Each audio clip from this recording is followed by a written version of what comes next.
Address 9. The Baptism of Jesus.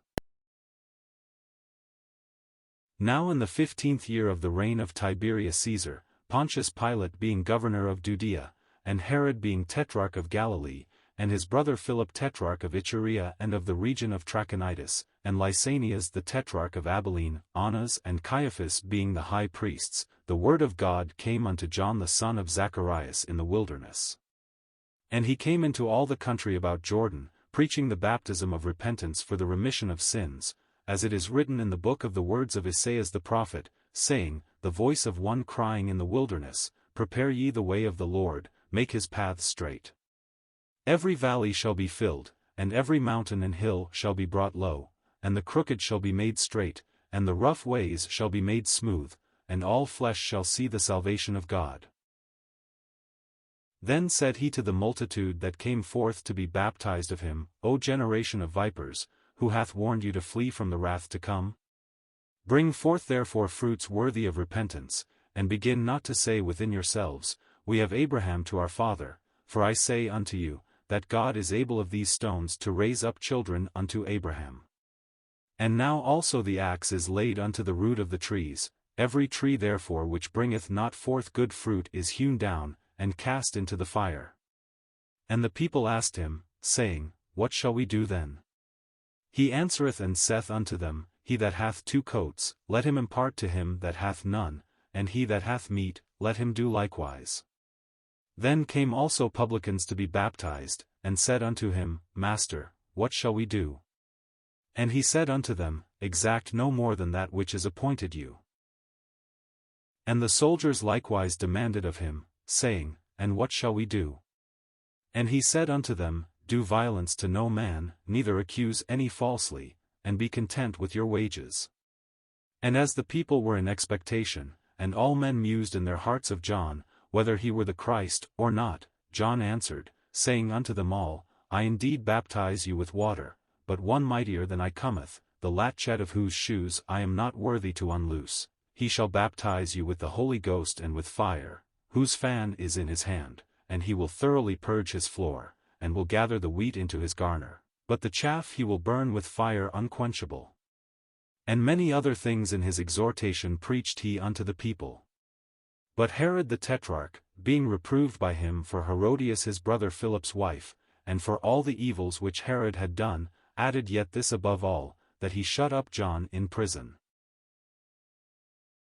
Now when all the people were baptized, it came to pass, that Jesus also being baptized, and praying, the heaven was opened, and the Holy Ghost descended in a bodily shape like a dove upon him, and a voice came from heaven, which said, Thou art my beloved Son, in thee I am well pleased. Luke 3 verses 1-22. This passage brings before us the baptism of John, the baptism to which our blessed Lord himself submitted. Perhaps there is no person portrayed by the pen of inspiration less understood than John the Baptist. Our Lord Jesus said of him that of all those born of women there had never been a greater than he, but yet he that is the least in the kingdom of heaven is greater than John the Baptist. He stood at the door inviting people to enter. He never got in himself. He did not belong to the new dispensation in its fullness, but he showed the way to others, so in the sense of privilege, those who are in the kingdom of heaven are greater than he. But Jesus said that of all the prophets none was greater than John. Abraham was not greater. Moses was not greater, David was not, neither were Isaiah nor Jeremiah greater. John the Baptist in some way outshone them all. He was chosen by the Spirit of God to prepare the way for the coming of the Lord Jesus Christ and to seek to bring men and women to an attitude of soul where they would be ready to receive the Savior when he appeared before them.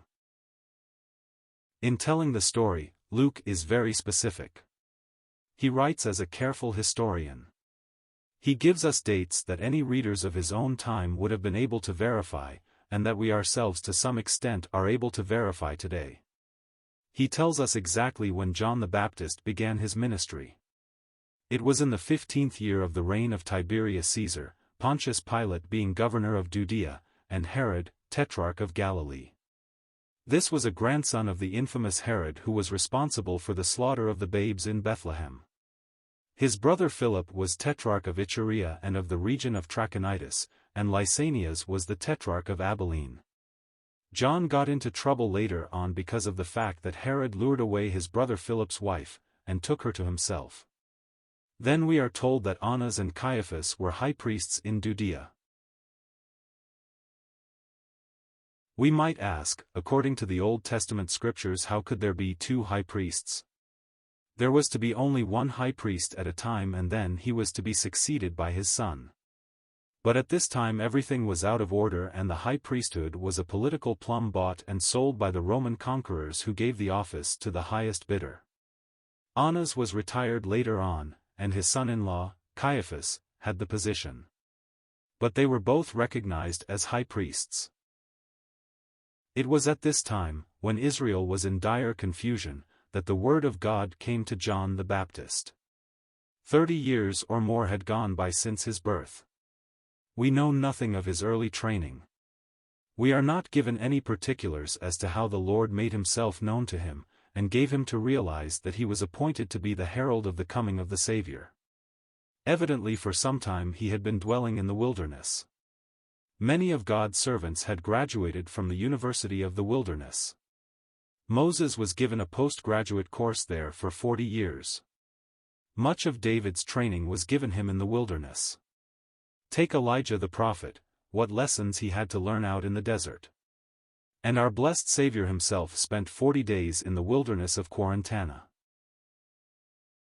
John the Baptist suddenly appeared in the region around Jordan, and we are told he was preaching the baptism of repentance for the remission of sins.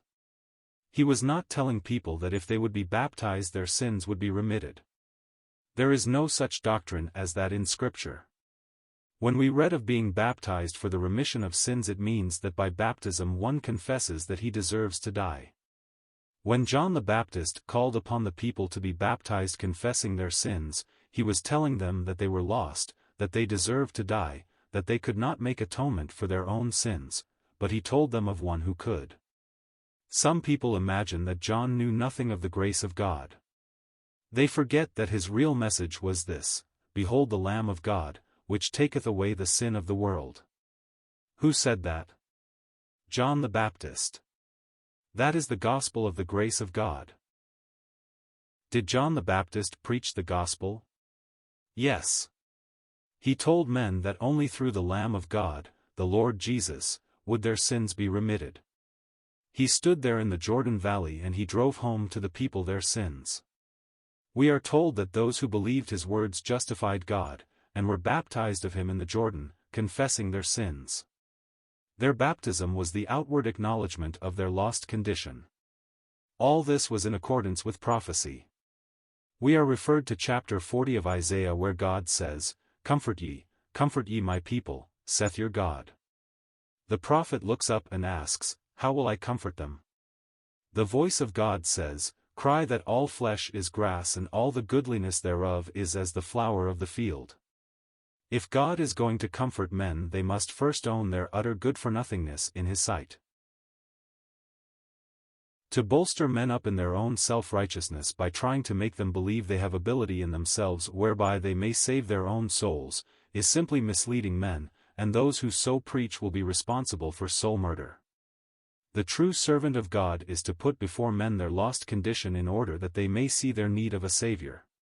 So Isaiah tells us that one was coming into the world with a message like this: "Every valley shall be filled, and every mountain and hill shall be brought low, and the crooked shall be made straight, and the rough ways shall be made smooth, and all flesh shall see the salvation of God." There is beautiful poetry in the Bible. He means that God's messenger was to go forth before the face of the coming Messiah as a leveler, to bring all men to one common plane, the recognition of their sinnership. All have sinned, and come short of the glory of God. John was to bring this to the hearts and consciences of Israel in order that they might realize how badly they needed the Savior who was about to come. Then said he to the multitude that came forth to be baptized of him, O generation of vipers, who hath warned you to flee from the wrath to come? In the great audience he saw many who were really unreal. They were their sight seeing. They had heard of the strange, weird, desert preacher, and they wanted to find out what he was doing.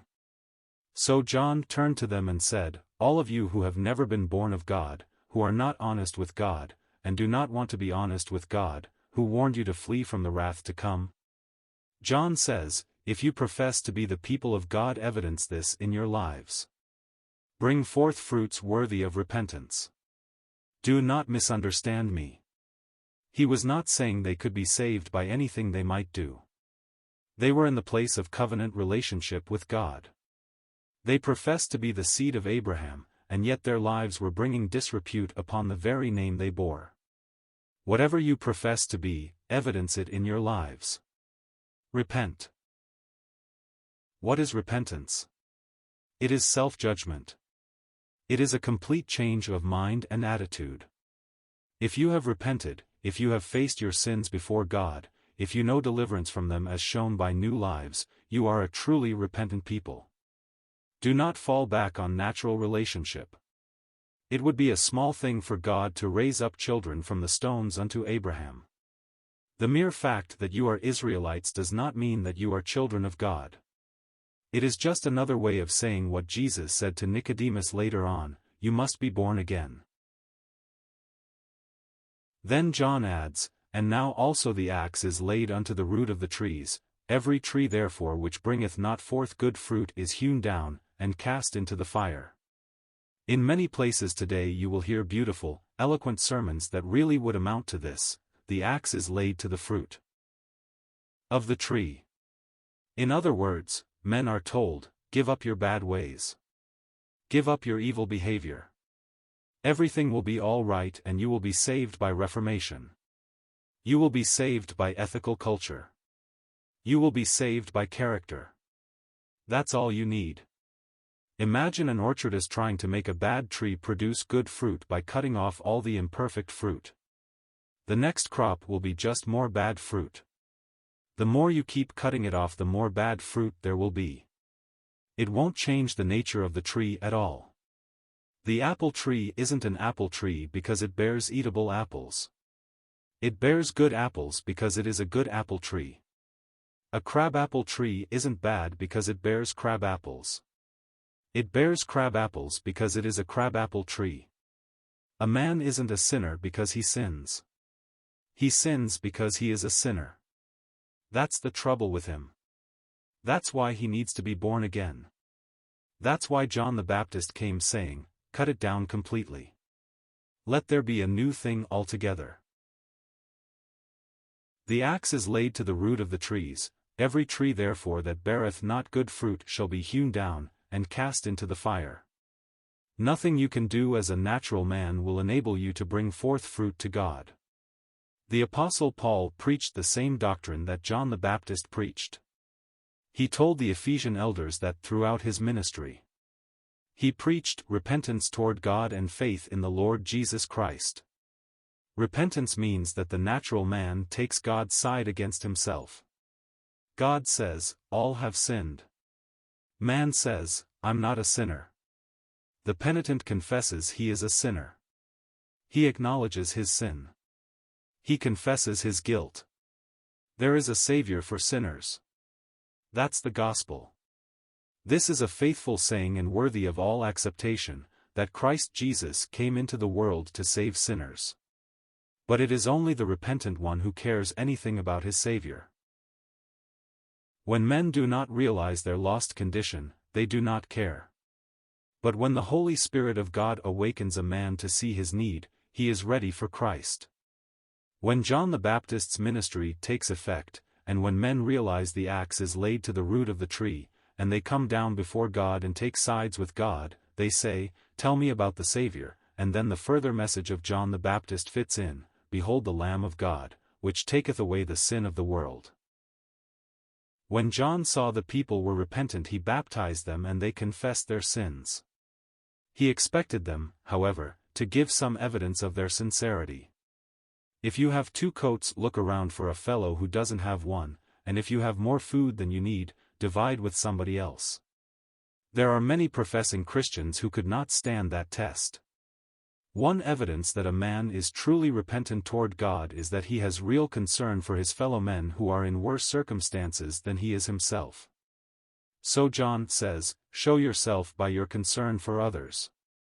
To the publicans, that is, the tax collectors, who inquired, "What shall we do?"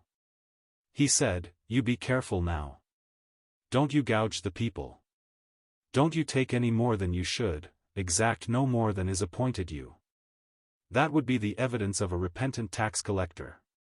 Even Roman soldiers came to John asking, "What shall we do?" He replied, "Don't swagger so much, and don't act as if you are so important. Don't trample on the rights of any man. Do violence to no man. Serve your country, and try and let it go at that. Don't lord it over other folks. Understand, not as a means of salvation, but as an evidence of repentance." This would show that they were genuine. The people were greatly interested and they wondered whether John himself might be the promised Messiah, but he said, "No, I am not he. I indeed baptize you with water, but one mightier than I cometh, the latchet of whose shoes I am not worthy to unloose. He shall baptize you with the Holy Ghost, or, he is going to baptize you with fire." Do not make the mistake that some people do, as though the baptism of fire and of the Holy Ghost are the same thing. The baptism of the Holy Ghost is something which every believer enters into, but the baptism of fire is the baptism of judgment which all men must know who reject the salvation that God has provided. See what he says about that: "He will truly purge his floor. He will gather the wheat into his garner, that is the redeemed, but he will burn up the chaff with unquenchable fire, those are the unreal." Herod heard about this. He wanted to see the strange desert preacher. We are told he sent for him and he liked to hear John talk. There was something about that earnest man that appealed to the poor, wretched, godless Herod, and he was stirred. But when John spoke out plainly concerning Herod's adulterous relation with his brother's wife, Herod was angry. John said, "It is not lawful for thee to have her." Herod said, "I didn't ask you to come and tell me how to live. I don't believe in preachers interfering in personal affairs. Keep out of this." But John refused to keep out of it. Herod said, "Off to jail with you," and that was the end of John the Baptist, so far as his ministry was concerned. Herod liked to hear him preach as long as he did not touch the sin of Herod's own life. There are many people like that. They can enjoy fervent, earnest preaching as long as it is directed to somebody else, but when it comes home to them it is too personal. They don't like it. Before John was put into prison, something very important happened. When all the people were baptized, it came to pass that Jesus also was baptized. He came to John, and he stepped down to the waters of Jordan.